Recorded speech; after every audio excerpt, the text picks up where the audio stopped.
Hello everyone, তোমরা সবাই কেমন আছো? আশা করি ভালোই আছো। তো দেখো, চলে গেছিলাম বীরনগর, মানে আমাদের বাড়ির থেকে প্রায় 5-7 কিলোমিটার দূর একটা গ্রাম বীরনগর। তো সেইখানে পূর্ণিমা মানে যেটা গুরু পূর্ণিমা হয়, তো সেই সময়ে বিরাট বড় করে এখানে উলাইচণ্ডীর মেলা হয়। তো আমরা সেই উলাইচণ্ডীর মেলা বা মন্দিরটা দেখার উদ্দেশ্যেই এই বীরনগর গেছিলাম। তবে যাওয়ার পথে ওই উলাইচণ্ডীর মেলা দেখতে যাব, তার আগেই আমরা এত সুন্দর একটা মন্দিরের সামনে আর কি গিয়ে হাজির হয়েছি। দেখি কি সুন্দর যাত্রাপালা হচ্ছিল।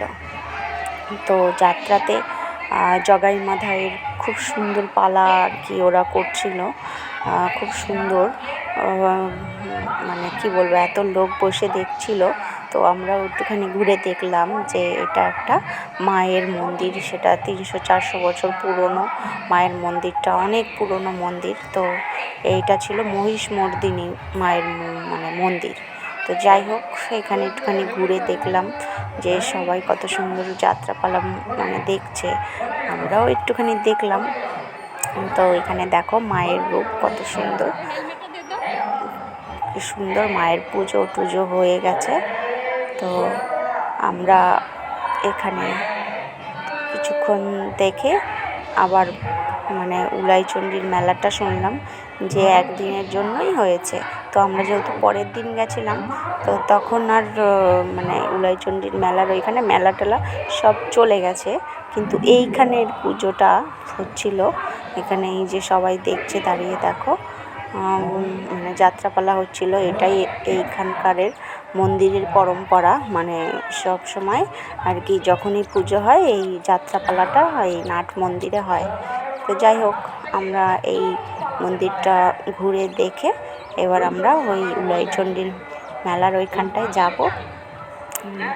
তো এই যে বাইরের থেকে দেখো মন্দিরটা কত বছর পুরনো মন্দির। এখানে যে লেখা রয়েছে দেখো যে বারোয়ারি মন্দির, শ্রী শ্রী মহিষমর্দিনী মানে ঠাকুর আর কি। তো এই সেই উলাইচণ্ডীর মেলার বাগান দেখো, আমি ওপর থেকে শুরু করলাম, কত সুন্দর ওপরে মানে বট গাছের পুরো যেন মেলা বসেছে। মানে চারিদিকে যেখানেই তাকাচ্ছি খালি বট গাছ আর বট গাছ। আর এই বট গাছেরই একটা আর কি ছাওয়ার নিচে এই যে উলাইচণ্ডীর সব ভার, মানে যে যা মানত করে সব কিছু এখানটায় পুজো হয়। ভীষণ বড় করে মেলা হয়। দেখো কত লোক এসছে এখানে। বট গাছে দেখো কত ভার বেঁধে রেখেছে। আর এখানে এই যে মা উলাইচণ্ডীর এখানে একটা ঘণ্টা রয়েছে। আর দেখো সব বট গাছ যেন জায়গাটাকে একদম ছায়া দিয়ে রেখেছে। আর টুকটাক করে লোক এসেই যাচ্ছিল। তো আর যখন মেলা হয় তখন প্রচণ্ড পরিমাণে ভিড় হয় এখানে, মানে ঠেলেই ঢোকা যায় না, এত ভিড় হয়। আর আমরা যখন গেছি তখন তো মেলা শেষ হয়ে গেছিলো, মানে আমরা পরের দিন গেছিলাম। তো এখানে সব রকম ব্যবস্থা আছে, খাওয়ার জলের ব্যবস্থা আছে। আর এই দেখো টুকটুক করে সব লোকজন আসছে গাড়ি করে, কেউ টুকটুকি করে সব এসেই যাচ্ছিল। আমি শুধু গুনছিলাম যে এখানে কত বট গাছ, মানে একটা জায়গায় মানে এত বট গাছ হতে পারে। বট গাছগুলো কিন্তু ভীষণ পুরনো, মানে সেই পুরনো বট গাছ। আর এই বট গাছের নিচেই সব পুজো করে। তো যাই হোক, আমার অনেক দিনের ইচ্ছা ছিল, ভিডিওতে খুব দেখতাম যে এখানে উলাইচণ্ডীর ভীষণ বড় মেলা হয়, খুব জাগ্রত মেলা। তো তাই দেখে আসলাম, গিয়ে তোমাদেরও শেয়ার করলাম। তো দেখো হঠাৎ করে বিকেলবেলায় আর কি চলে গেছিলাম, যার জন্য সেরকম আর কি রেডি হওয়ারও টাইম দেয়নি। তো এমনি জাস্ট একটা কুর্তি পরেই চলে গেছিলাম। দেখো পুরো ভূতের মতো লাগছে আমাকে দেখতে।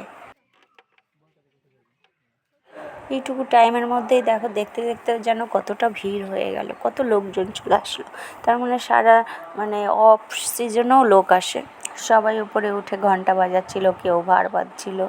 তো যাই হোক, চারপাশটা ঘুরে এত সুন্দর ঠান্ডা, মানে মনোরম পরিবেশ, খুব ভালো লাগছিল।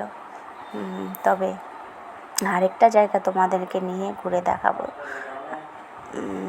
মানে এর পরেই আর কি সেই জায়গাটা যাওয়া হয়েছে। আসার পথেই দেখছিলাম যে আরেকটা মন্দির আছে, সেই মন্দিরটাও বহু পুরনো, মানে এই যে বীরনগরটাও পুরনো একটা, মানে অনেক মানে পুরনো একটা জায়গা, যেখানে অনেক পুরনো মন্দির আছে, হ্যাঁ, পুরনো বাড়ি, পুরনো গাছ।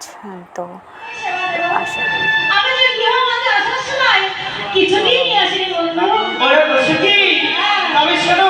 তুমি তো কিছু নিয়ে আসনি। ওই যে তোমার ললিতা বিশাখা চম্পকলতা সখী আছে, তাদেরকে বলো তাদের গৃহ থেকে আমার জন্য ক্ষীর ছাড়া নবনী নিয়ে আসো। আমার তো বড্ড ক্ষুধা পেয়েছে সখী। বেশ বন্ধু, তুমি এই যমুনার কূলে অপেক্ষা করো, আর আমার সখীগণ ওই নগরে নগরে গিয়ে মাধুগিরি করে তোমার জন্য কিছু সেবার ব্যবস্থা করবো বন্ধু। বেশ, তবে তাই হবে। আরে ও ললিতা, আরে ও বিশাখা, যাও সখী, এই ব্রজবাসীর দ্বার হইতে আমার জন্য কিছু নিয়ে এসো। আমার যে বড় ক্ষুধা পেয়েছে সখী, যাও। বেশ বন্ধু, বেশ, তবে তাই হবে।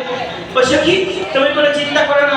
ওই যে ললিতা বিশাখা চম্পকলতা, তারা যাচ্ছে এই ব্রজবাসীর দ্বারে ক্ষীর ছাড়া নবনী নিয়ে আসছে। কেমন? বেশ বন্ধু, তুমি অপেক্ষা করে দিলে। বেশ, তবে যাও সখী, যাও। এবার সখীরা সব উঠবে। দেখলে তো তোমরা, এই যে সেই মন্দির, বিন্দুবাসিনী মন্দির, এই মন্দিরটার কথাই আমি বলছিলাম। তো যাই হোক, মন্দিরের কত সুন্দর ঠাকুর আমরা দেখে, তারপরে এইখানেও খুব সুন্দর যাত্রাপালা হচ্ছিল, দেখে আমরা জিলিপি খেয়ে বাড়ি চলে আসলাম। টাটা।